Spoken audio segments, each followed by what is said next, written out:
So my name is Rachel Stevens. I'm the Vermont Chapter Chair for the Sierra Club in Vermont. I'm a volunteer leader, as a lot of our volunteer leaders are. And I just want to welcome you to this event. First, I want to thank our speakers, Curt McCormack, Selene Colburn, Mary Sullivan, and David Zuckerman. I'd also like to acknowledge if there's any other elected officials that are here today. Anybody? So the Sierra Club Vermont Chapter is strategically committed to helping educate community members about issues that are going on at the legislature.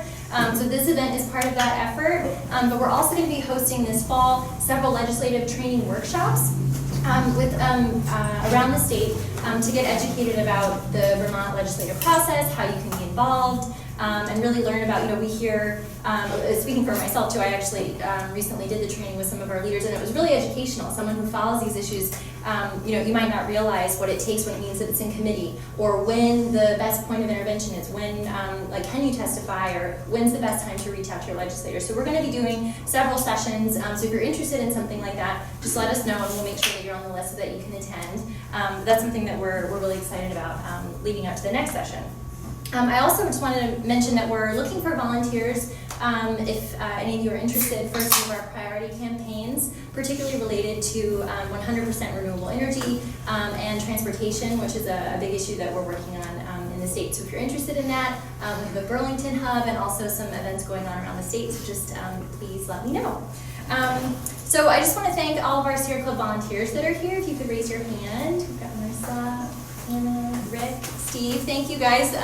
They don't have to be here. We all have other places we could be. It's a beautiful day outside. So I just want to thank our volunteers and all of you for joining us here. And also a shout out to Rob Kidd, who's our conservation program manager, our staff in the state. And last, I'll just welcome Steve Crowley, who's going to be facilitating this event. And he's our energy chair for the state. So thanks so much for being here, and take it away, Steve. Okay. So, well, thanks again, thanks for being here tonight. What I thought we'd start with is thinking about how the legislative session began, which was with a huge showing of interest in climate legislation specifically, and other things too, but we're talking climate here tonight. A lot of interest from legislators. A lot of the climate caucus grew to significant numbers, and there are actually even this time quite a few people who seem to have run with a platform that included strong action on climate change. And all that is kind of new, and from a perspective of a grassroots organization like the Sierra Club, we know that really reflects Vermonters. And I'm sure I'm not telling you anything you don't already know. So that kind of sets the stage for some high expectations, and there are quite a few people around the state who are wondering why not so much happened on climate. And so I thought we would start out with just, we could one by one, take a couple minutes to say what you think really did happen, because maybe there were things that did happen that aren't as well known, but then also what should have happened, could have happened, might happen, what's the big picture here? How about we start with Curt McCormack, who's been a legislator with a break in there, but for quite a few years. When I first met Curt, he was the chair of the House Natural Resources Committee, and he had strung across the end of his committee room a clothesline. And the clothesline represented his advocacy for a right to try bill. And the idea was that there are condo associations that have outlawed or prohibited that. And so Curt has been an environmental advocate in a number of fields. For many years he's been the chair, most recently the chair of the Transportation Committee, probably the first chair of the House Transportation Committee that doesn't own a car since probably 1920 or something. I don't know what the right number is, but so why don't you start us off? Well, actually, I need to look into that. I don't know. And in the clothesline, I don't recall who put it up. It was a gift from the Republicans, actually. Well, you didn't take it down? No. In fact, after it was up there a few days, I came in one morning and there were women's bras hanging on it. Sometimes I guess it's not funny anymore, but it seemed funny then. And then I took the whole thing down. I only went to a couple of Climate Caucus meetings this year. So these guys, and David probably didn't go to a whole lot more, but these guys were probably at every one of them. So when I hear, I can mostly from the two in the middle here. And I agree that not a whole lot was done on climate. We had higher expectations. The sense of urgency is really lacking. I think not just in the legislature, but everywhere. Well, not everywhere, but probably not in the Sierra Club. But in the public in general, I think it is. I don't know if some people just don't buy it, or it's just too big.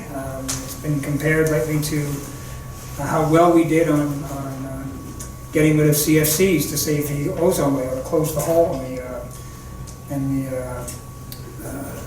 the ozone layer in the section of it that's down over the Antarctica, this enormous hole at the size of the U.S. in it, and that hole has actually been mostly closed thanks to government action, and it's been, and we had a part of that in Vermont, a part in that, and this is just very, very different climate. It's just much more. The issues are much more pervasive. There's so much more to it than the coolant that happens to be in your refrigerator or your air conditioner.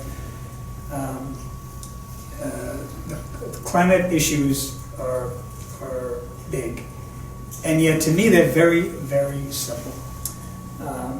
We just use an incredible amount of energy in our country and our culture, and other countries, especially poor countries, want to follow us.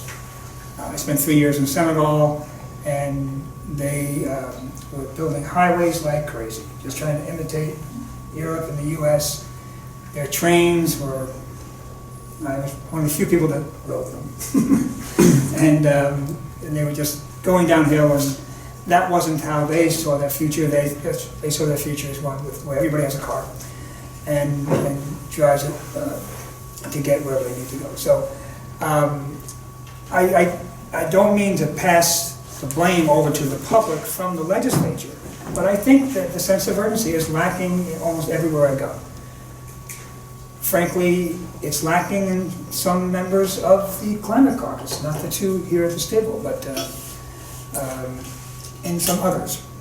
We had a retreat recently, and I have to report to you that in the subcommittee I was on, or subgroup on transportation, the old 55-mile-an-hour speed limit came up. I hadn't thought about that in years. I was one of 25 people that voted against raising it, in whatever that was, about 1988 or something. 25. And this is the first talk I heard of raising it, so I said, that's a great idea. And I thought, I'll look into how much energy was saved then, how many lives were saved then, how much nicer it was to be on the interstate at a slow speed. And the little group I was in, nope. They want to go fast. We'll go fast when we get electric cars. And then on public transit, somebody had said, I'll mention her name because it was a good thing. She said, Amy Sheldon from Millbury, she said, that we, legislature, and especially members of this caucus, ought to do things like not fly in airplanes, we should be taking Amtrak. So I brought that up in this group, and all I heard about was how long Amtrak takes, and they're in a hurry, and they have to fly. So the sense of urgency is actually lacking, even in the Climate Caucus. Maybe it's lacking in the Sierra Club, I don't know. So that's really the problem. And that it's really, leadership doesn't really come from us. We need permission from the people to do things, especially if they're things that are going to change things. If we're going to have carbon cost more money, and that means, some people are going to pay more for their gasoline or their home heating oil or their natural gas, we can't do that without the support of the public. All right, thanks. Mary Sullivan, Mary's representing the south end of Burlington and has for a total of about 15 years with a break in the middle there, big break. She's worked with Burlington Electric Department for a good number of years. Spent many years on the House Natural Resources and Energy Committee, where she was a great advocate for a whole variety of environmental concerns. And in the last year, this session, for the first time, is also a member of the Transportation Committee, which is certainly the biggest challenge that we have in the energy field. So Mary, your thoughts. For the last 3 years, I was the co-chair of the Climate Solutions Caucus, and I just stepped aside, and we have new chairs, and I think that's a good thing to kind of rotate a little bit. Back in 2005, the legislature passed some very, very solid emissions reductions goals. We got great accolades.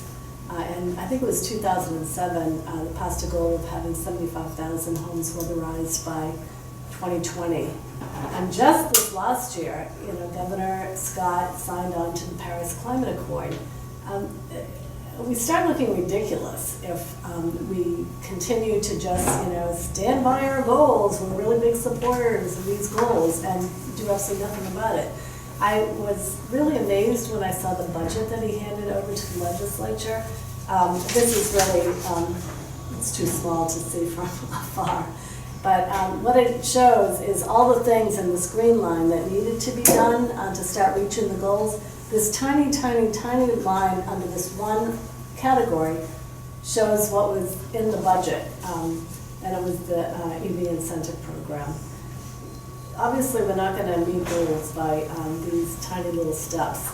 We've got to be bold, we've got to be visionary, and I know we're going to be talking about the Global Warming Solutions Act a little bit later, but I think that that's the one bill we really need to get through next year. That will take these goals and mandate them, so we have to do it. And then we get sued by different organizations or people around the state if we don't achieve those goals. Down in Massachusetts, that's what caused them to start acting.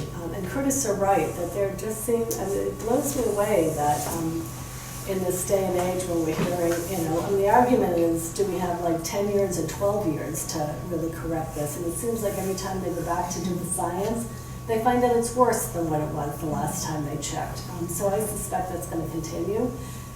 So we will keep fighting, and it is really important to be hearing from voices outside. Keep track of your own legislators' record. I've heard some legislators who sound pretty good when they're on the stump, and their voting record doesn't really match up.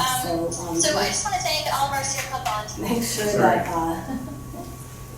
that your own legislator is, and we're all accountable to the people, and so if we're not voting in the way that you really like, there's repercussions for that, and it should be very issue focused, not whether you like someone or not personally, but how they're voting and what they're doing in the legislature. Okay, great, thank you. So next, Selene Colburn. Selene represents the kind of the hill section and over into the Old North End in Burlington, and she has been the clerk of the Climate Solutions Caucus, and spends her, when she's not in the legislature, she's a librarian up at UVM. So thanks for being here. And what's your take on what went well or not so well? Thanks so much, and it's great to be here.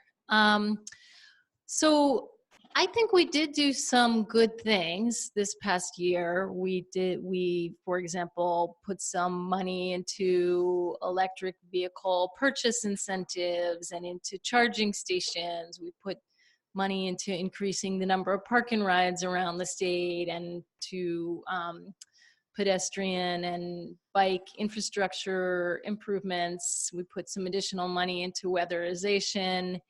And we set ourselves on a course to potentially really expand the state's weatherization efforts beyond our kind of current low income program into just a much broader sectors. That said, I think what Mary said is really right. So we did some really good things. We just didn't do them on the scale that this crisis requires. And that's where I feel like there's some really significant disconnect. Maybe it's the district I represent. So the University of Vermont is in my district. I have the legislative district in the state that probably has the youngest constituency and the most students in it, just by nature of kind of who lives in my district. And I do feel a real sense of urgency coming from outside of the building, but it tends to be from younger generations. And so it was really, really interesting for me. I serve on the Judiciary Committee. So my first term, I'm halfway through my second term now. My first term, we worked on the gun violence prevention legislation that was passed 2 years ago. So not the bill the governor just vetoed, but the suite of bills that he signed. And one of the things that helped us to make that legislation move, even like 6 months prior to when we really took it up, I think a lot of people thought it was unthinkable, was the number of youth that we had coming through the building and really pushing us to make that change. And it was fascinating to me this last year because I saw youth coming through the building in far greater numbers, again and again, urging us to act on climate. And it was almost like they were just firewalled from us. And at times they really functionally were pretty firewalled from us in the building. Like, they maybe get to sit in on a committee or take a meeting with a leader, but Dave is always incredibly accessible to people in those situations. And I know how appreciative people who are there to raise their voices are, but it was like we'd have sort of like 500 students like come through the building and do a press conference and then kind of on their way out. And it felt like to me that it just wasn't having the same kind of impact. And so I'm very, very curious on why that is.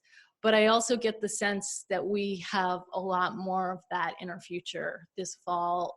As many of you know, there's going to be a global climate strike on September 20th. Greta Thunberg is coming to tour the United States. There was just an announcement the other day that the band Radiohead, I don't know if you know them, just made a bunch of recordings accessible for sale, and all the proceeds are going to Extinction Rebellion Vermont. So not Vermont, that would be amazing. Extinction Rebellion US. So there's like a momentum that I feel that's coming for us, and I just hope we can meet it. So that's what I would say. Thank you. And then finally, Dave Zuckerman, our Lieutenant Governor, whom I'm sure you all know, David.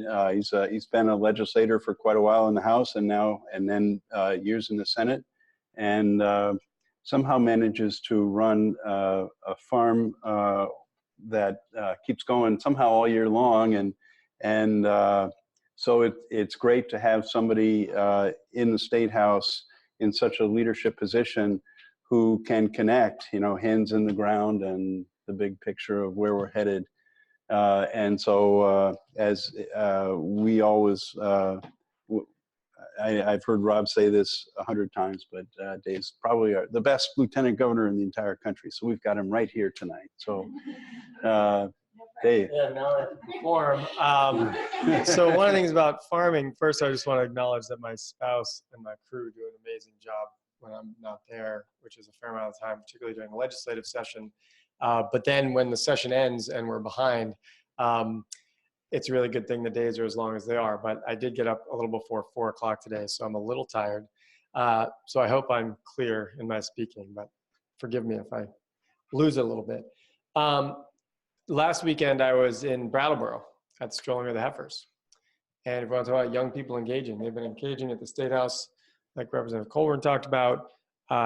They've been calling legislators, I think, more than they have in the past. And I actually, when I speak around the state to a lot of youth, whether it's in schools, elementary, high school, I point out that they actually do have representation.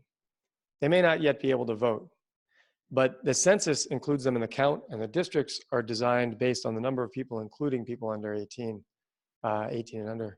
And I point out that nowadays with communication through, for instance, email, there is nothing in an email that discloses the age of the person sending the email to their legislator.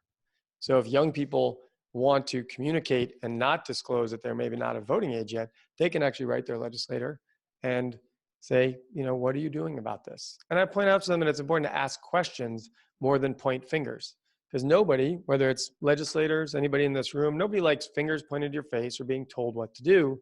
But oftentimes, when you're active on an issue, you know more than the person you're speaking to if you've done that research. And so if you ask questions, that legislator will reveal what they do and don't know. And then as a young person or anybody who cares about these issues, you can actually help be that resource librarian for that legislator. Your legislators, this is a dedicated group up here, and I'd say it's an abnormal group with respect to how much it cares about this issue in particular, the climate crisis. And there's a lot of others who care, but haven't done as much to really inform themselves of so many of the issues as this group that you have here. This is a stellar group with me on this panel. And so you have the opportunity to help your legislator become a better advocate on this issue. Because each one of us has 40 different issues. Every issue you see that goes up in the news, whether or not it's the committee anybody here is on, they're going to have to learn a little bit about it in order to be able to vote on it. And so there's a huge amount of information coming at legislators. And so as people that care about these issues, and I say this to youth, I say it to people in this room, I say it every time I speak, if you're not speaking up and becoming a friend of your legislator and a resource for your legislator on the issues you care about, then know that somebody else probably is. And hopefully they think similar things to you, but they may not, in which case you're ceding that ground to somebody else. And these folks are working really hard. So you want to be respectful and do it in a respectful manner and not maybe try to bend the ear for an hour every week. They've got thousands of constituents. But it's amazing what you can do if you become a reliable source of information. The second thing I say to them is, if you call your legislator and maybe this isn't their top issue, but they want to do a little more about it, they're going to go to their friends who are on the Transportation Committee, their friends on the Natural Resources and Energy Committee, their friends on the Technology Committee, because I would say broadband could actually be a tremendous tool for reducing climate issues when it comes to transportation. We can get into that later. And if you say to them, can you ask what's happening? Well, if legislators start hearing from 3 or 5 of their colleagues, I'm getting calls from my constituents, what are we doing about this so I can let them know what we're doing about this? Those legislators start going, wow, a lot of people are calling about this. Maybe this is a topic we should spend a little more time on. And that slowly works its way up the ladder. I think Representative McCormack mentioned that it's really what you let us and lead us to do, along with some of us maybe sticking our neck out a little farther than most political figures are willing to do. And again, this is a group that does that. So I think you can play a tremendous role. I think the energy that young people have been presenting from the parade at the Strolling of the Heifers, where a number of young folks stopped the parade for a minute and said, we're doing a die-in right here on the pavement to draw attention to this climate crisis. And it's related to agriculture. And it's related to this parade and what we all care about, because agriculture is incredibly reliant on a stable planet.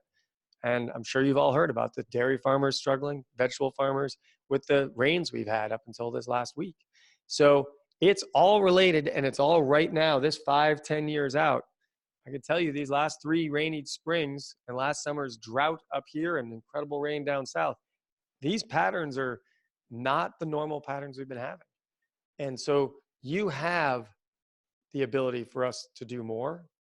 And we actually also have to take the mantle and do more. I was not that excited about the scale of what got done. I think there were some incredibly good things, particularly in transportation. Both the House Committee and the Senate Committee were revamped, I'd say pretty significantly compared to any time in the past, with looking at alternatives with transportation. And I'll wrap up in half a second. But when the 2-cent fuel tax was put on to raise, I think, about $4 million a year for weatherization to do 500 more homes a year, whatever it was going to be, to try to reach that 70,000 goal in 2 years when we've done about 25,000. If you do the math, adding 500 more a year isn't going to get us the extra 40,000 homes weatherized in 2 years. I was asked by Bob Kinzel of Vermont Public Radio, do you support that? And my answer was this. So before I answer whether I support that, let me tell you what I do support. In Vermont alone, the top 10% of our taxpayers got about a $300 million tax break under the Trump tax cuts. What if we as a state said, let's capture just half of that? So you know what, take half and put it into Wall Street, and maybe even say, if you can show on your own taxes that you're gonna do these things with your money, you could be exempt from this new tax. But let's, for 5 years, take half that money, $150 million a year for 5 years, $750 million tax package.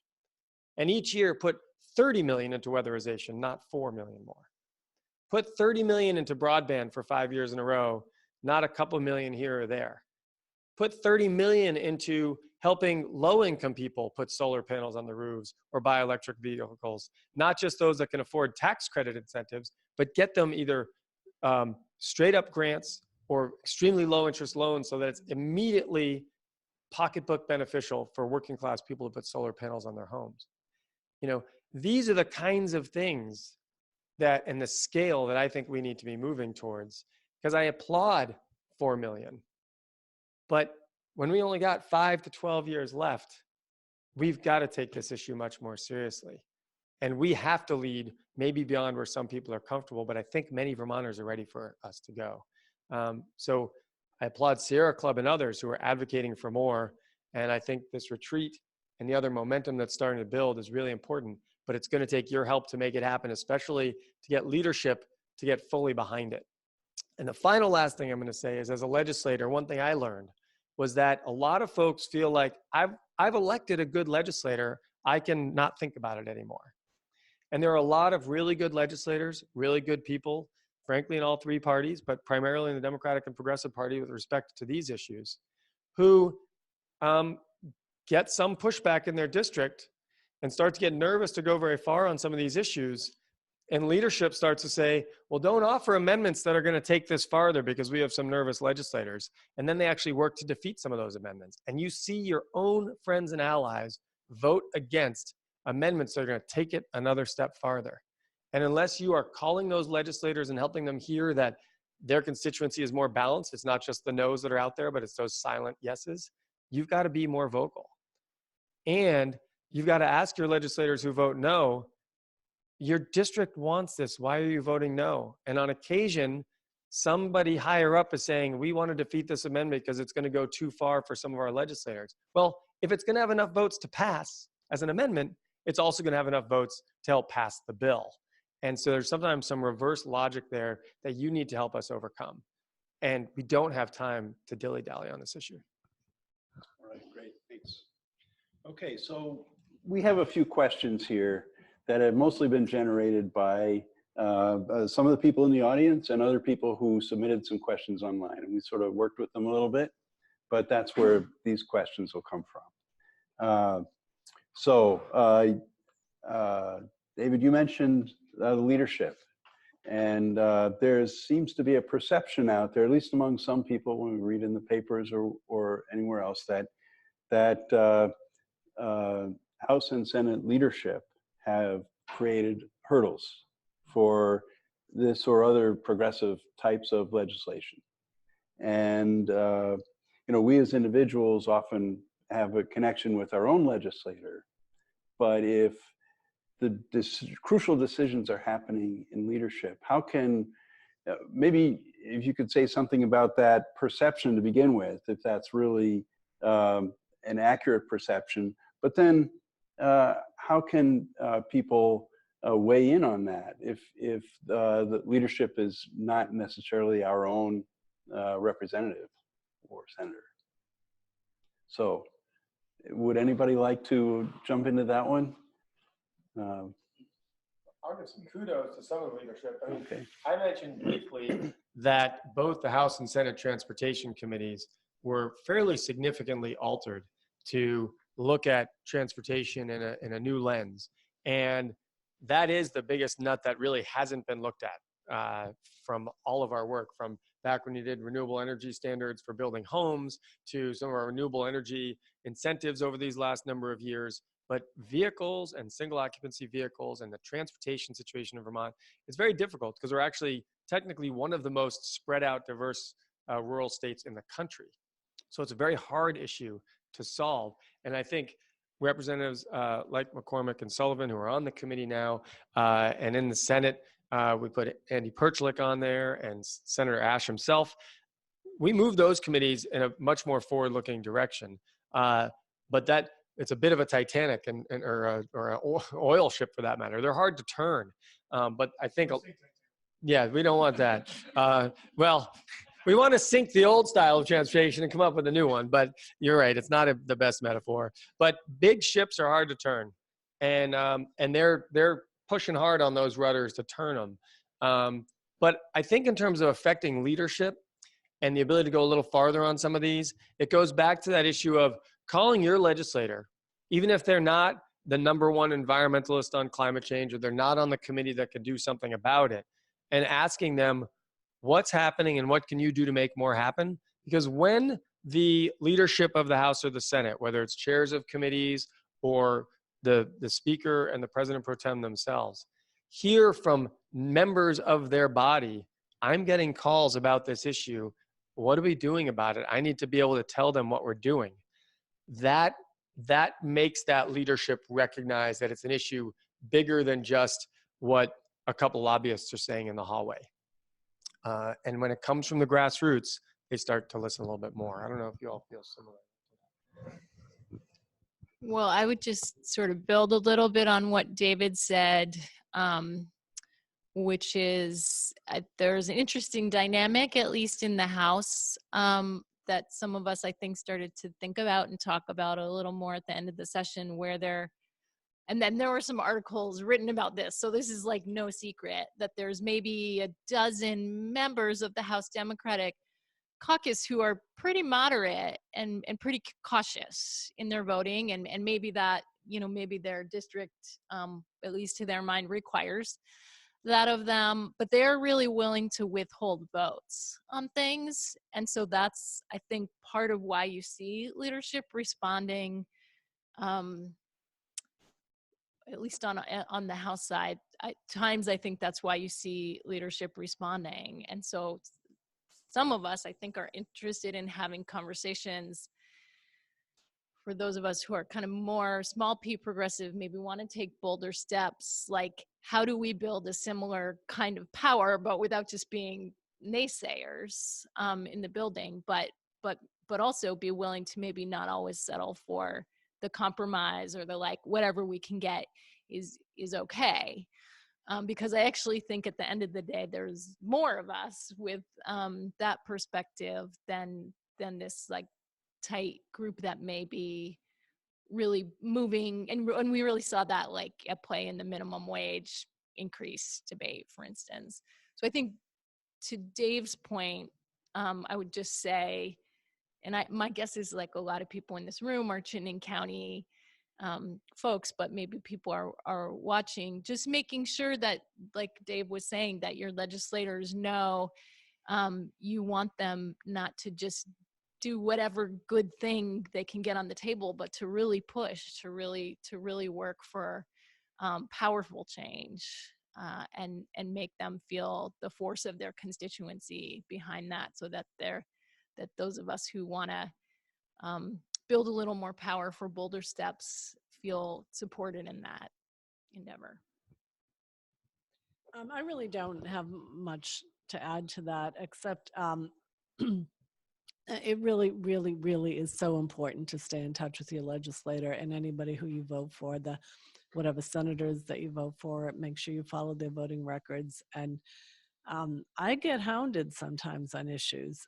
It's okay to call people at home. It's okay to email several times. I encourage people to do it respectfully, just because I think you're listened to more when that happens. So that's probably the best approach. I agree with everything that's been said, and I have to say it's really great being up here with this particular panel of people. But I guess maybe speaking of that, so my district, we're sitting in my district. It's downtown Burlington and what we call the Old North End, for those who don't know Burlington. It's probably the most left-wing district in the state. And I like to tell the reporters when they were so interested in the fact that I don't have a car that 32% of the households in my district don't have a car. And so it's not such an odd thing here in Burlington, especially in the Old North End and downtown. So I wanted to just give an example, and it'd be a funny one to give you, but maybe it would be more compelling to you. And of course, I assume that all you guys do contact your legislators, and some of you are in the State House often, which is even better. But I'll just tell this one, which is the emission controls on cars, the inspections. So again, this is a funny one to be telling you guys, but if it weren't for constituents contacting their legislators, not me, and I don't know about Mary and you guys, I actually heard from nobody in my district on that issue, except a lot of, in the end, some thank yous. But nobody wanted to not get the cars fixed and not get the cars inspected. In my district, at least nobody that contacted me. But other people were hearing from people. And then they came to me, David, just like you were saying, that is how it works. So as the chair of the committee, there was once that critical mass, whatever it was in my mind. And then when the chair in the Senate, not my counterpart, but Senator Chris Bray, the chair of Natural Resources and Energy in the Senate, he wanted to not relax those requirements as much as he could. And when the Senate passed a bill that relaxed it quite a bit, it exempted all cars that were more than 10 years old from the inspection altogether, he came up to me and asked me to, well, I probably shouldn't exactly, but it was to kill it, not to move that. And I said, I can't. I've got to do something with that. I'm with you, do the best I can, but there were enough people contacting their legislators, and again, it was other legislators that were coming to me one after the other. And if we tried to just let that bill stay on the wall, as we say, in other words, not do anything with it, kill it, I think I would have heard from the speaker and others that we got to do something on that. Maybe even you would have, David, if you, depending on how much pressure you were getting. So that works. So yeah, please be in touch with your legislators, and not just your own others. You know, especially when you have something really good to say, when you know a lot about it, others will listen to that also. Okay, great, thanks. So our next question is about transportation. And as you mentioned, it's maybe the toughest nut to crack with you know, whether we're talking about electricity or home heating and, you know, thermal energy, and then transportation energy seems to be the most resistant. And especially in a rural state where people need to get along. What do you see as policies that might help get this to scale? We have, the money for electric vehicles and charging stations and buses is, it's great that we're going to have a couple of electric buses in Burlington, but the scale of this, Energy Action Network talks about 90,000 electric vehicles in the next 6 or 7 years. And then similarly, and that only is a chunk of our transportation. Then if we're going to cut our emissions in half, public transit has to be huge. And walking, biking, even long-term redesigning communities. Are there policies? Are there policy levers that we can talk about that move in that direction? I feel like we should hear from our transportation. We do have a couple of experts here. Okay, when Mary mentioned EVs, everybody knows that's electric vehicles. And the governor recommended $1.5 million. It's only for moderate income people. If you're, in the end, it's 160% of the medium income, depending on your region. And if you make more than that, you're not eligible for this at all. So it's not for people that can afford them on their own. Although it may not be enough. It's only $2,500 or $5,000, depending on the income. But 1.5 million, our committee felt was nowhere near enough. We're told you need to take over that market by about 15%. Once 15% of the car sales are electric, you don't need a subsidy anymore. It's up and running. There's enough sales that all the dealers know how to sell them. They can answer the questions, not like a lot of them can't now. And hopefully the price starts to drop, because nationwide, once you reach that critical number, and production is whatever you would call that, when it's, yeah, that's the scale, thank you. And down goes the price. So 1.5 million is nowhere near enough. That's going to buy about 450 cars a year. And it may not even do that, because the incentive might not be large enough. That actually in the end got lowered to 1.2 million, because the Senate wanted to do some other things. Senate actually got us more money for the program, 2 million instead of 1.5, better for sure, but the Senate wanted to do some other things, some of which we agreed with in conference. So we need to do a lot more than that. It's just a symbolic amount now, and a symbolic program. I don't think I know it won't have the impact that it needs to have. So you could argue it's a waste, until we get that number up there. So our committee recommended to the House Appropriations Committee that it be 4.5 million, and they did not agree. So it's just another example of, I think, people not feeling the urgency. On transit, I'll just say it again, the transit numbers are actually down. Ridership is down. Amtrak numbers are down.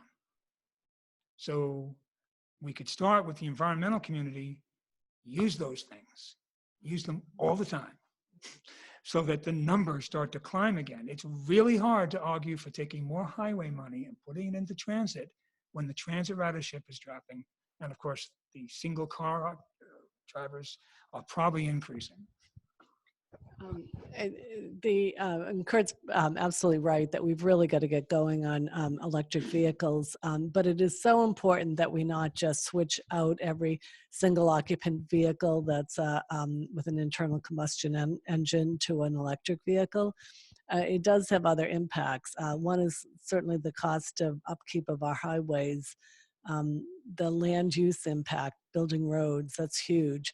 We've really got to be doing a better job on transit. And now there's several of us on the House Transportation Committee, really for the first time that there's that many, that really want to push these ideas. So we're really hoping to work over the summer and fall with the agency and try to see, there's nothing more important than when the budgets come to us, that you don't have to work that hard to improve them, that there's a lot in it. I was disappointed that the governor only had 1.5 million in the budget for the electric vehicle program, especially because the money that has come from the VW settlement money is huge. And it's really, a lot of it got eaten up with the general fund. And, there are programs that are necessary, but that's when we have to really start discussing taxation.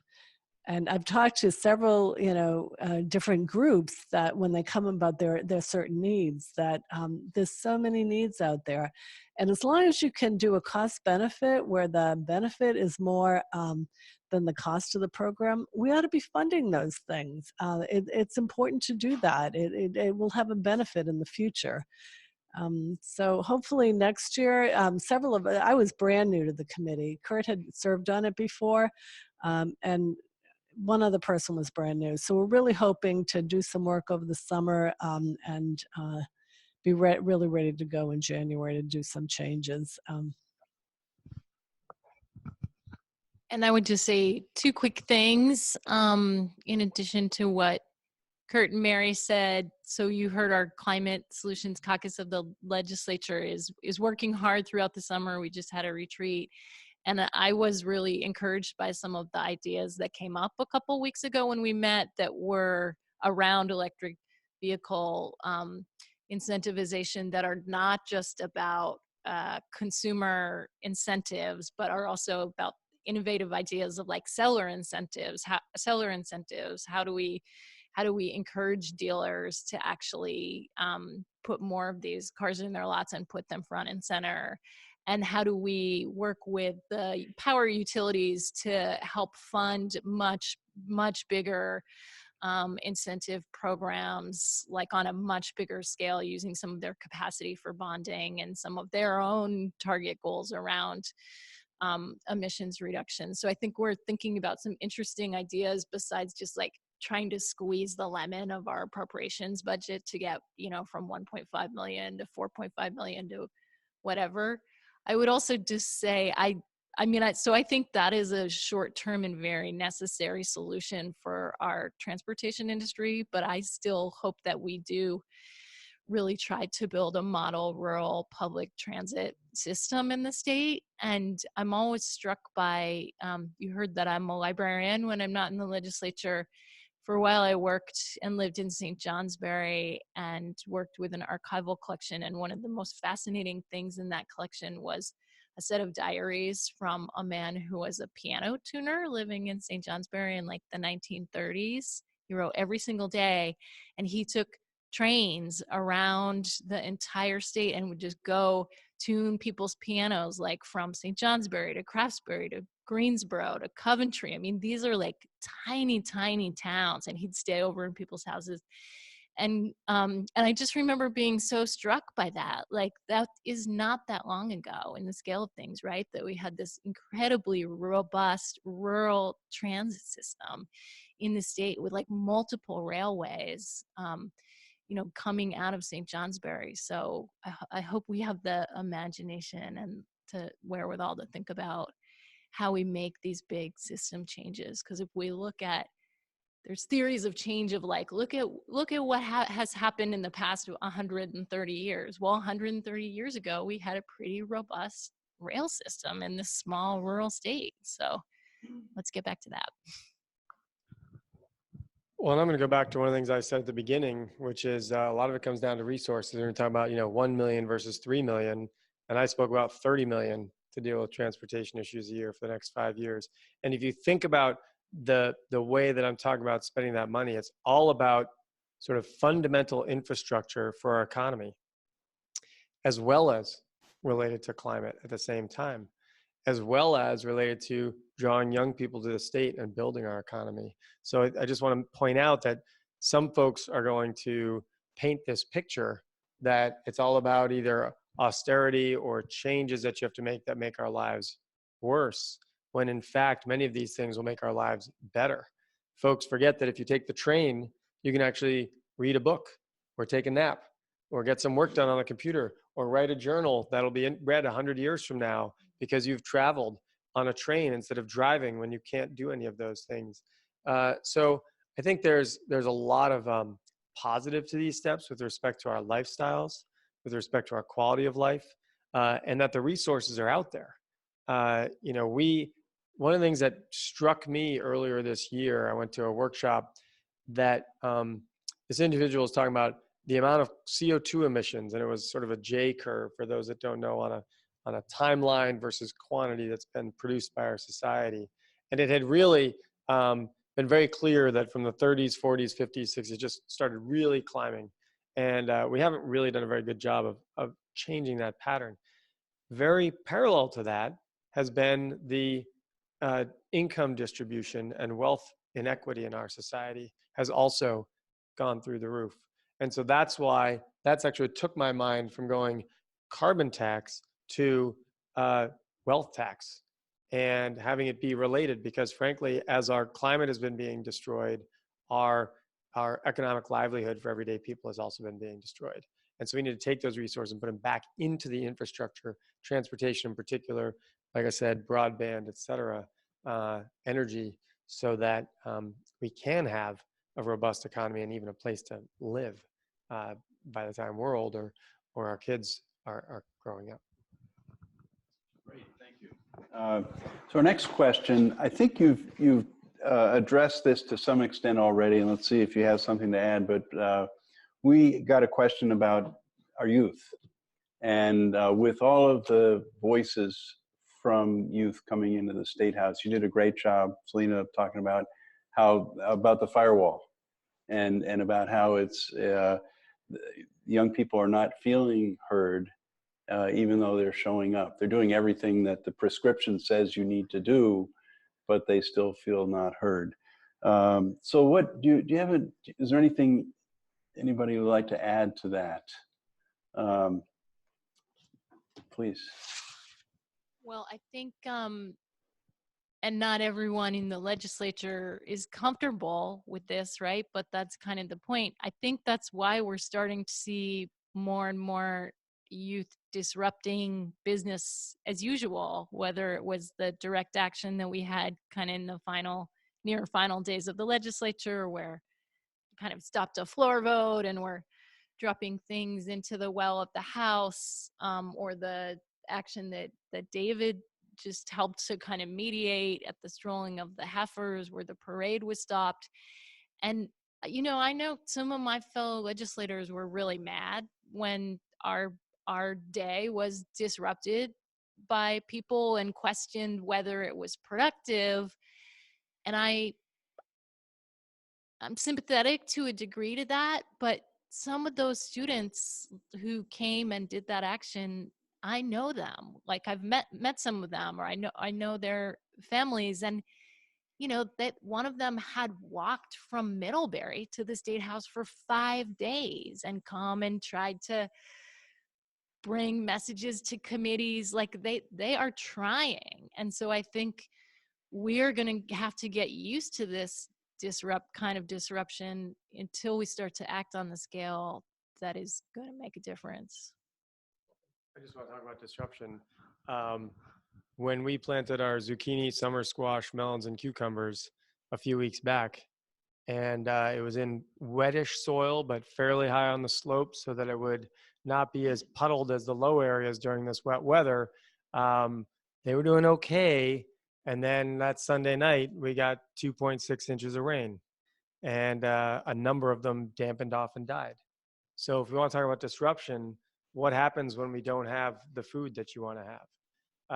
What happens when you have 3 months of drought and there's 35,000 pounds of food on one small farm in Heinsberg that didn't come in last fall to supply some of your local stores this winter? And that's my farm. So I know those numbers are real.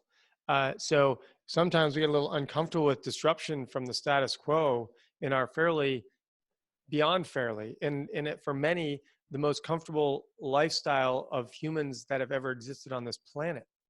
And then we get upset because we're disrupted for a few minutes from that comfort.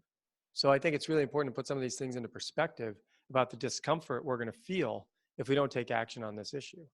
And we lose sight, because we're in such an instantaneous society now, that we don't take that slightly longer view sometimes with some of these events. And to sort of push on what Representative Colburn said, yeah, those folks marched for 5 days. They came into the State House and tried to have their voices heard. They weren't particularly heard, and they said, okay, I've done it the way I'm supposed to do it, so what do I have to do to be heard? And you don't want to overly encourage it, certainly to the point of anybody potentially being hurt or violence or anything like that. That is way out of bounds. But no one was hurt in Brattleboro. People were uncomfortable. And it's a balance between doing that and then stopping, because you can actually start to lose your supporters if you overstay your welcome with some of those disruptions. The other quick thing, and I'm going to go back to the leadership question, is we've somehow gotten into a mentality this biennium, because the governor vetoed so many bills last biennium, that we shouldn't try to pass something unless we can get 100 votes in the House, or 21 votes or 20 votes in the Senate. The reality is, the way laws are supposed to be made is a majority of the votes. And on rare occasion do those things get vetoed, and you need 100 votes to override a governor, if that governor happens to get in the way. I think it's critically important to pass bills with a majority of the votes, and let the people see where the legislators are, and let the people see where the executive office is. Because if you don't even have the vote because you're afraid to have it because you can't get 100 votes, then that also neither puts legislators' votes on the record for you or the governor's position on record for you.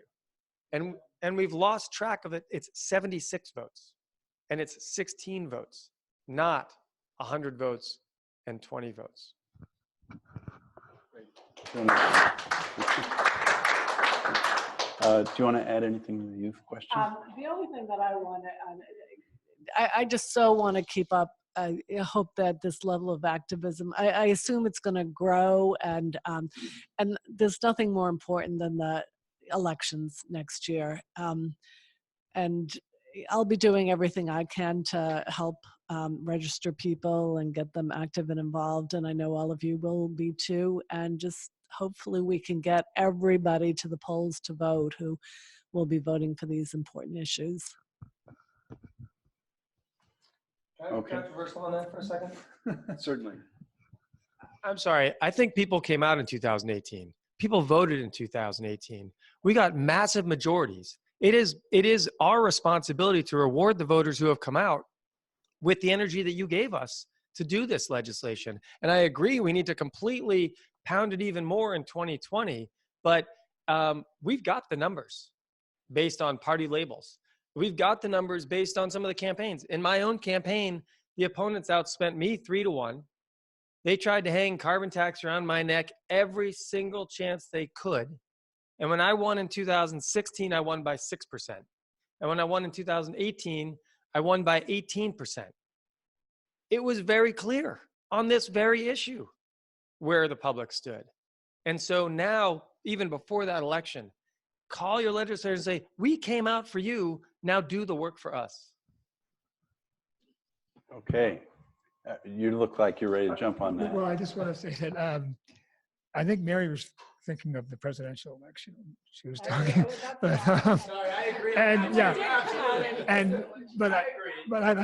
and I want to say that David will remember that I called him up right after a debate he had because I thought he handled the carbon tax question beautifully and honestly, and you're right, and you still did very well. By the way, in my district, when I went door to door, I guess in 18 and in 16, both years, a number of people brought up the carbon tax, all of them positive. Not a single person in my district has ever asked me to not vote for a carbon tax. Well, while we're on a carbon tax, that's one of the reasons I went back to the legislature to try to figure out how we fund these programs that we're going to desperately need. And it did seem to make sense. And not that I'm opposed. I actually think the wealth tax is a very important thing. But, you know, there's a real nexus there. The misinformation campaign was just nothing I've ever seen before. This information comes directly from Koch brothers, ExxonMobil. You know, some of these people who come screaming in about, you know, you better not vote for a carbon tax. You start and talk, you know, stop them and talk about it, and they don't quite know what they're talking about. So that's very disheartening, and it was difficult when some legislators felt like they could never get elected in the first place if they said that they were really going to support a carbon tax. So that's kind of what we're up against at times. Okay, well, you know, I was going to go to an individual responsibility type question, but since you brought up sort of the more global policy pushes, let's go that way.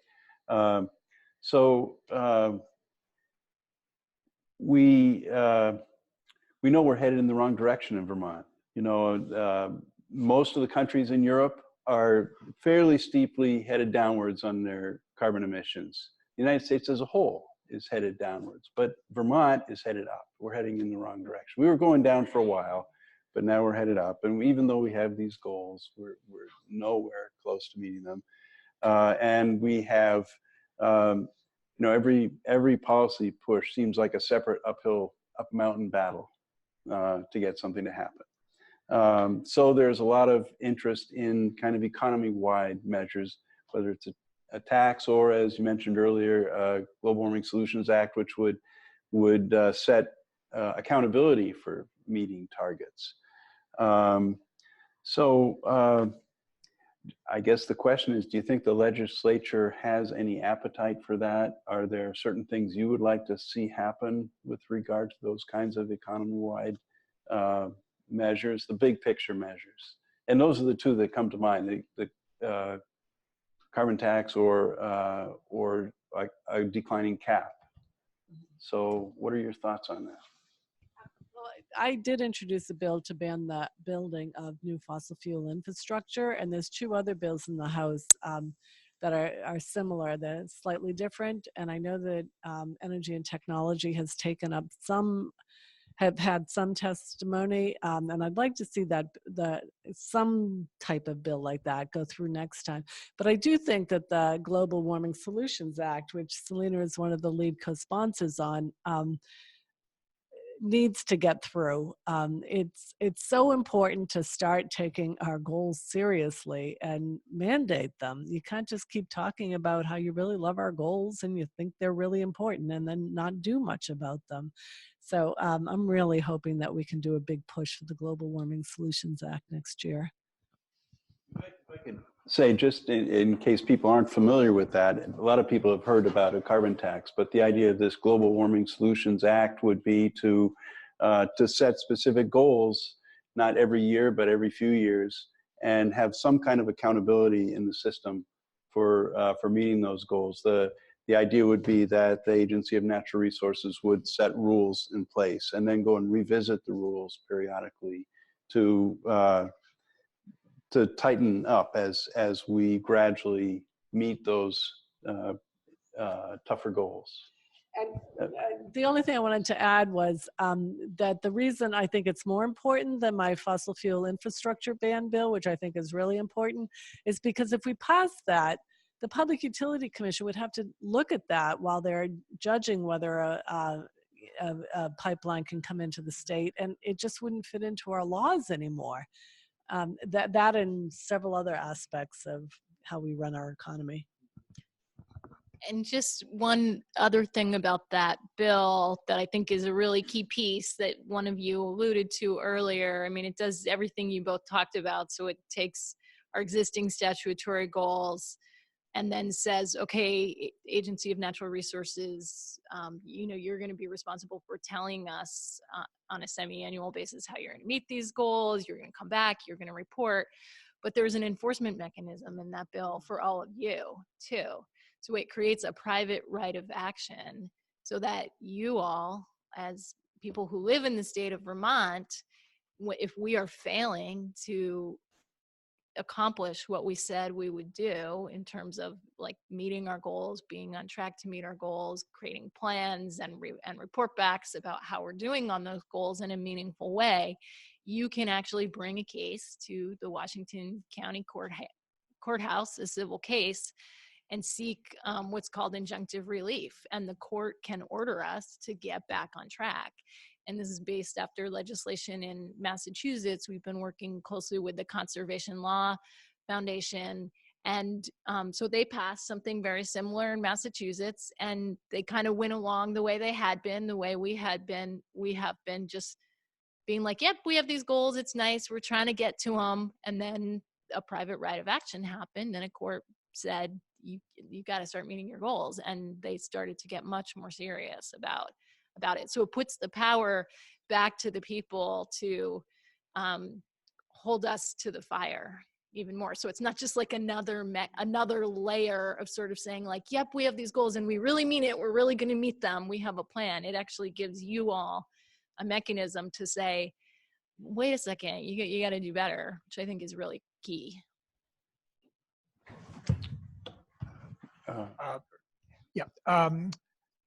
So a carbon tax bill that I sponsored tried to make this inherently regressive tax progressive. So you'd get back more money than if you were of relatively low income, you would get back more than you as a community paid in, and the wealthy would get back nothing.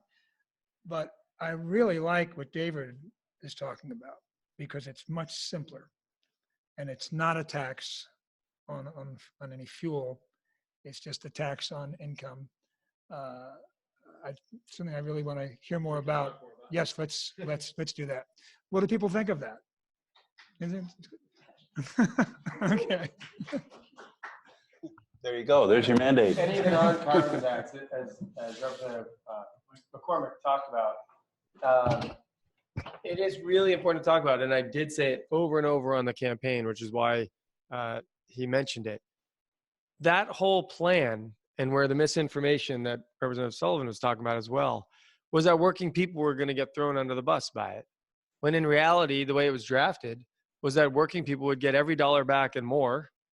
And that the money that wealthier folks put in would be the money that ultimately would go towards retrofitting homes or buying more fuel efficient vehicles, or would be used in the avenue of reducing carbon emissions on the other side. It does end up taking a lot of the dollars to make people whole. And that's one of the reasons I was looking at this other option. But just when carbon tax is talked about, or when it's written about, for instance, we have friends from True North here who are writing, and sometimes the writing, or at least the editing, skews these conversations a bit, I would say, inaccurately to the facts with respect to who's impacted and how. And so those of us who are advocating for it have to repeat it over and over again, because it seems like when you say the same thing over and over again and other people distort it, you have to keep reminding people what you're actually saying. So the carbon tax has been thought of for a long time in a way to make it not be regressive, because actually a lot of folks who care a lot about the environment are also seeing the disconnect or the connection that people who are of challenged economic means are also facing the bigger consequences from the climate crisis that we're facing. And they can't escape it the way that someone with money can do by moving or going to higher ground or importing food from farther away because they can afford it. So these issues of economic injustice and climate injustice are intricately linked. And I think many legislators are putting those two dots together better than we used to 10 and 20 years ago. So instead of getting thrown under the bus, they get to ride the bus. There you go. There you go. For free. For free. Well, okay. Any more comments on either of those directions or any other directions? I just said one little thing. Group as a community, lower income people also use far less energy than higher income people. Their contribution to the problem is much less. This is a little bit off topic, but I didn't want to let it pass. Last year, we pushed really hard to get $120,000 in the budget to do, I thought, yet another study, but it was a study that was going to be done by our own joint fiscal office. They would kind of manage it to put together, like, what's the biggest bang for the buck? What should we be doing in Vermont? It was no surprise whatsoever that what came back. Like, this is going to help our economy if we really weatherize more homes, if we electrify our transportation sector, if we start to really reduce fossil fuels. RAP, or the Regulatory Assistance Project, took that report and kind of prioritized, figured out where we really get the best bang for our buck. So we're working with really good information. We just need to take bigger steps to get there. Great. So let's get back to a question about individual actions. We can all do things like, turning out the lights or taking the bus. But are there individual actions, things that can be done on an individual basis, family basis, that will really impact on the kind of scale that we're talking about, impact our greenhouse gas emissions? We're often made fun of, like, oh, if Vermont, did away with all of our carbon emissions, it wouldn't matter at all because, we're small. That's a silly, silly argument. We're all responsible for what we do. So Vermont's responsible for what we do here, New York, California, other countries. And I take that down to the individual level, that I think it is important for all of us to be doing whatever we can, to try to reduce our, transportation and single occupant vehicles, not stop using single-use plastic, do it all. And hopefully that there's just lots and lots of people doing the same thing and it starts to really add up. We only can be responsible for what we have control over.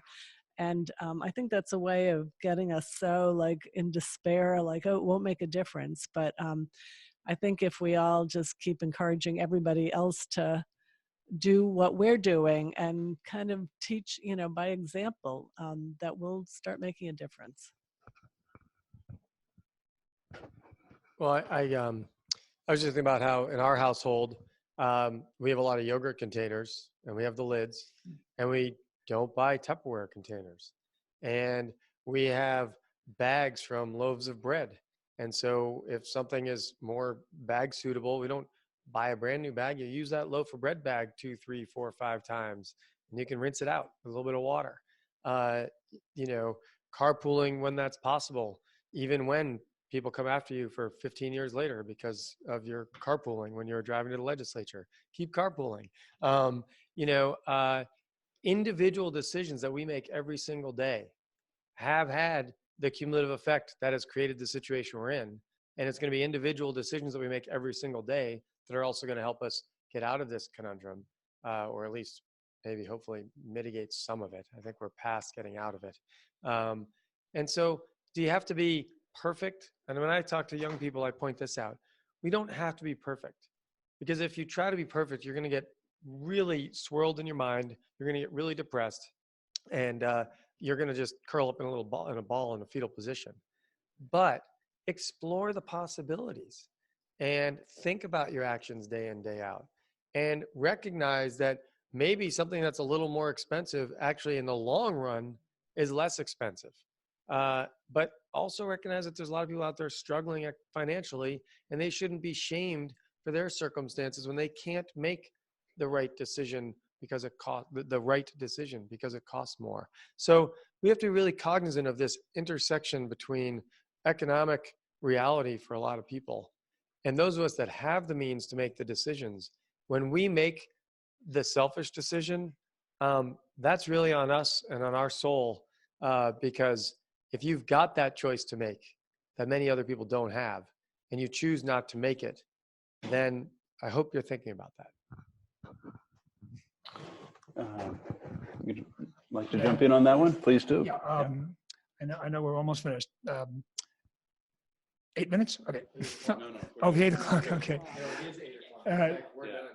Okay, all right. No, we've got another 15 minutes or so. Okay, I want to say that it's a funny thing when people say that we're so small. It's like when you're trying to convince someone to register to vote who doesn't want to, for some reason, and sometimes they'll say, what's the difference, one vote? I always like to tell them, you know, at the time I'm thinking of President Obama, on election day, he votes, I guess, absentee in Illinois, and his vote is no more than yours on that day. That's what we are. We're individuals. One vote, one person. Even the President of the United States only gets one vote on election day anyway. And our state has much more influence. So as individuals here, we have much more. Actually, all three of us represent 2-member districts. So they're twice as large as a single-member district. It's only about 8,200 people, the whole district. When our counterparts in other states hear that, they can't believe it. It's like a small city council, our state legislature. So one contact to us has much more influence. Look at our senatorial delegation in Washington. Just look at them. We have the senior senator, and we have Bernie Sanders. I mean, just think about that. And they only represent Vermont. They don't represent New York or California or Texas. So we have much more influence. And when we work on climate, we don't do it for our emissions. We do it for the leadership. That's what I think we need to do and concentrate on. We need to show this country that we can save this planet, that we don't have to let climate change happen. But it's going to take leadership. In other words, by leadership, I mean examples. Have you heard what Vermont's doing, whatever it might be? And we have done that from time to time, but we are much better at patting ourselves on the back about that. Well, I said from time to time. But, and on the environment, I would say CFCs and cars. We were the first entity to ever regulate cars, car air conditioners. But on climate, no. So we could do that. We could be the first state that shows that transit works in a rural area, in a rural state. Everybody thinks it doesn't, and therefore it doesn't. So it could. We could do that. I mean, big time, to really show that it works, and whatever else we think we can do. So that's why we do it. We don't do it because of our emissions. And we wouldn't do anything if that's all it was.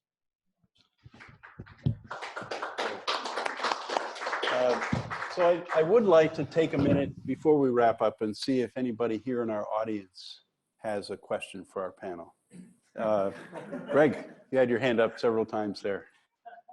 Hi, I'm Greg Dennis from Cornwall. I got here tonight on an electric vehicle battery powered by my rooftop, but I'm one of those lucky people who can afford it. I just want to offer a couple comments. I like the messaging around economic development, Dave. I think we're all slowly learning in the climate movement that it's not enough to just say, we're not doing enough and we need to do better and here's what's wrong. We need to talk about economic development. In Addison County, for example, we've recently formed the Climate Economy Action Center, funded initially by the Vermont Council on Rural Development. I'm a board member. We have a couple, Amy Sheldon and Steve Meyer, who used to be in the House, are on our board. And what we're talking about is sustainable local economic growth through deep carbon reduction. We need to pair the two. My second comment, then I'll sit down. I want to thank you for being here tonight. It's a lovely evening to be outside. You didn't have to be here. But I want you to be uncomfortable about your House leadership. When we have a House Speaker who says climate is not one of the top 5 issues facing Vermont, we've got a problem. When we have Tim Ash the day after 350 people, including myself and a bunch of people in this room, marched into the State House on a very rainy day to deliver a climate message, we couldn't even get upstairs. And the next day, Tim Ash came out against funding for weatherization. That's lousy leadership. We need better leadership. And I want you to feel uncomfortable, and I want you to push for climate leadership and better leaders in the House. Thank you very much for your service. But I think you're being poorly served by your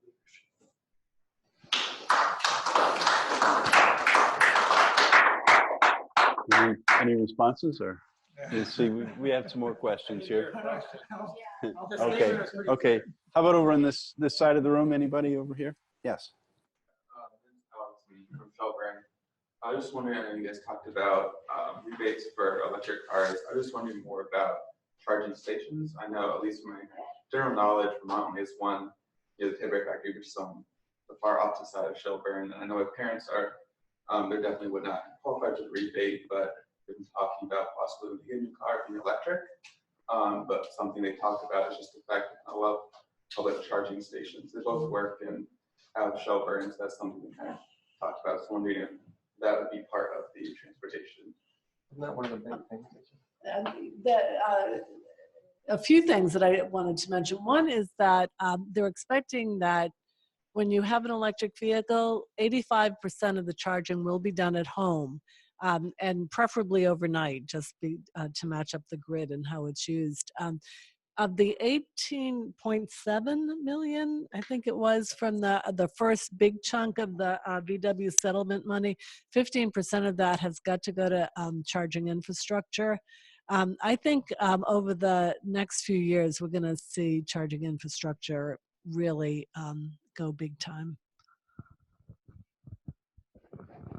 I think it's worth mentioning that part of that is related to the fact that there are likely to be independent providers, right? So it's an example of sort of public-private partnership there, and it represents, as Greg was pointing out, it represents an economic development opportunity, which a lot of these things do. You know, when we hear about how many trillions of dollars the Green New Deal is going to cost, well, that's trillions of dollars of investment in our economy. It's not being shelled out and disappearing.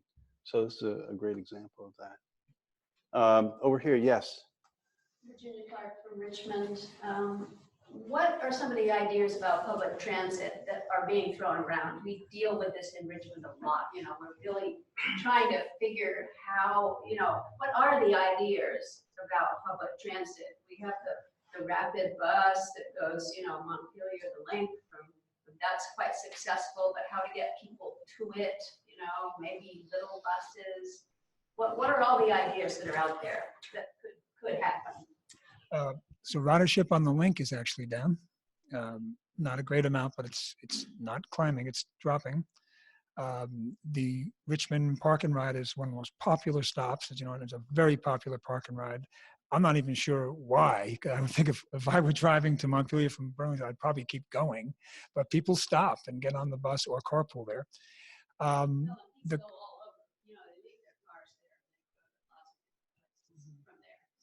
Yep, but they don't. But they didn't go in their car by themselves. The commuter train, Richmond would definitely be a stop, and that stop would be downtown Richmond, which is a great community growing, and that's the kind of development we need: is town centers to grow, and train stops make for a great node, and I always think of Richmond. Because when you fly through it on Amtrak, it doesn't even slow down there. But the commuter train would stop there, and then in general, I think a great idea is to have free ridership on as many systems as you can. When ridership is free, ridership doubles in number, and typically. The White River Junction area, they're well endowed. They've got the Dartmouth, and they've got the hospital. And those two institutions give a lot of money to it. And ridership now, the fares only pay statewide about 15%. So it actually wouldn't be that much money to cover that statewide. And if we did that, we would see ridership rise and maybe as much as doubling. So, do any of these have legs? What's actually happening with them? We all like the idea of the train going through Richmond, but that's not going to happen anytime soon. Right? Well, and I'll let him answer that, but I was also going to point out, it's also really difficult to compete with cars with a bus on a one-lane road, because ultimately they're stuck in the same traffic. So people don't feel like there's the advantage the way there is by a train going by cars that aren't moving. But I would say in places like Chittenden County where you have multiple lane roads, 15 and 7 and 2 in some places, what if, and I don't know if this is the right solution, and someone's going to jump down my throat for this somewhere politically, I'm pretty sure. What if at rush hour, one lane was for the buses and one lane was for cars? And people that got in the bus, they were like downtown Burlington in 10 minutes, and people in cars were 45. I bet people would get out of those cars pretty fast and get into those buses, and suddenly all the lanes would be going faster. I mean, we have to be thinking outside the box, but that's only possible where you've got those 2 lanes to use. And in a lot of Vermont, you don't have that, whether it's Route 2 through Richmond or 116, or when you get farther around the state, 14, 16, all these different roads. They're mostly one lane, and that makes it hard to make the bus more appealing for that speed factor. I know that you're interested in some specifics of what might be happening or what is happening. And I know that the city of Montpelier has been working with VTrans to set up a system where they'll have, I think it's small buses or vans or something. And what is it? Microtransit, that's what it's called. Yep. And so I think it's something like 1,200 people in Montpelier drive into the center of downtown Montpelier to work. That is in their own single vehicle. That is such a waste of space, a waste of everything. So they're trying that. And then the bud cars that we will have that study to show that I think that these bud cars will, the commuter rail that David Blittersdorf has purchase these cars, and to see how they'll work, and get them back on the tracks. And I think we really need to be pushing things like that. And David's right, there's nothing like getting on that train and you got the tracks to yourself and you just keep on going. So I think we'll have one final question in front here. Not so much a question, but an idea to share. First of all, we were talking about the railroads and how many railroads there used to be. I think all of those railroads are private investments. And I'm not for going back. But I think we need a more mixed economy. And I think we could get people to invest in maybe create a nonprofit invest in these mini buses and have all electric, of course. And then they could gradually, just for Burlington for starters, and it would be, maybe they would charge double what the bus charges, maybe $2 instead. So the buses would still run. But in Ukraine, when I lived there for 2 years, they had electric trams, they had electric trolleys, they had little buses, they had big buses, they had these things called marshrutkas, which are vans that were converted to carry passengers, and those are privately run. So I don't know, I think as long as you have the control of government regulation and their electric, it seems like that would be, we need to think larger than just thinking the government's going to do everything, because we're not in a good time, apparently, for the government. It's just been, we'll come back to that, perhaps. Yeah. Great. Well, thanks so much. Thanks to everybody. We're just about out of time here. I want to thank our panelists very much for doing this, and I want to introduce Rob Kidd, our Sierra Club chapter organizer, who's here with a few final words. And it's always my pleasure to stand behind this group of people. And these are by far probably the best elected officials we have in the country. So I'm always happy to be behind them and hand them their back. So, but also thank you to Steve for moderating this panel, and Rachel starting the intro, and Marissa in the back volunteering, and Hannah volunteering today, and everybody else who volunteers on issues. But I just wanted to make one comment. What the Sierra Club's trying to do with these type of events, it's about people getting more engaged in the legislative process. So we're trying to go out there. We're going to be doing in the fall a bunch of legislative trainings. So if you're on our email list, please make sure you pay attention to those trainings in the fall. We're going to do one at least in Burlington, one in maybe the Upper Valley, another one in Montpelier, where it's going to teach you the legislative process so you know how things are happening in Montpelier and where you can be effective advocates yourself, because that's what's going to need to take this. We're going to all need to be actively involved, calling up your representatives, even the ones who you think are on your side. You know, as somebody said, you know, the same day after the climate walk, Tim Ash was doing something contrary to what they wanted him to do. Now, if he heard from more people more of the time, he's not. He's going to do what you want eventually. So we need to stand up and do that. So, what I'm thinking positive, okay? I'm thinking big. So actually, and then one other thing is also the Sierra Club. We're doing, we've developed a transportation-related team to get involved with these issues. And there's a sheet in the back there that looks like this. Please, on the back has some transportation-related activities, volunteer needs that we have. So I would love you to join that. And that's going to be it. So thank you all for your time and efforts on that. And get out and call your legislators.